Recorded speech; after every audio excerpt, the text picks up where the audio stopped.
跟我一起晒太阳。Hello， 大家好。冬天是台湾最适合晒太阳的季节。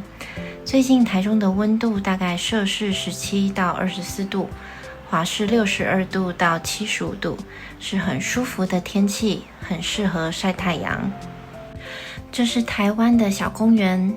台湾的大城市里有很多小公园，这是给孩子玩的溜滑梯，也有运动器材，但通常只有年纪大的人才会在公园用运动器材，一般的年轻人喜欢去健身房。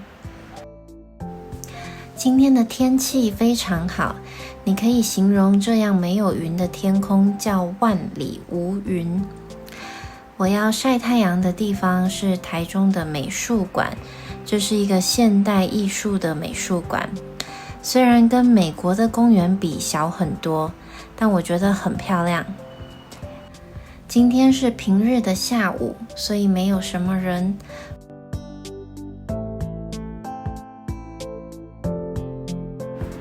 这一片书法墙也很美，有很多不同字体的书法。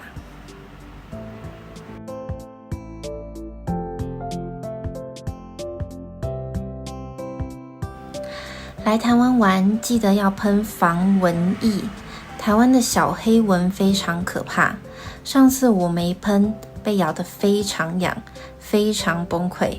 看看我的手。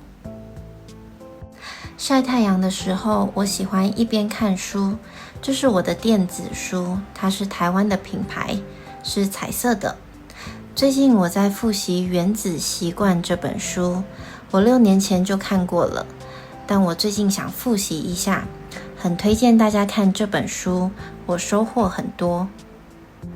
我还买了一杯茶，这个品牌叫仙茶道，它的茶是现泡的，茶喝起来不会苦，可以喝无糖的，推荐给你们。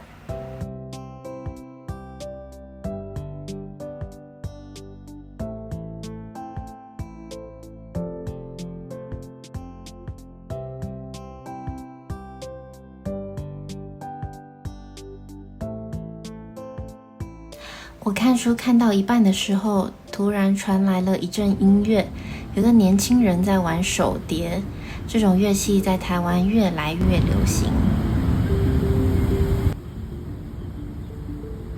好了，这就是我今天的影片，这是我平日下午忙里偷闲的行程，我要回家继续工作了。我们下支影片再见，拜拜。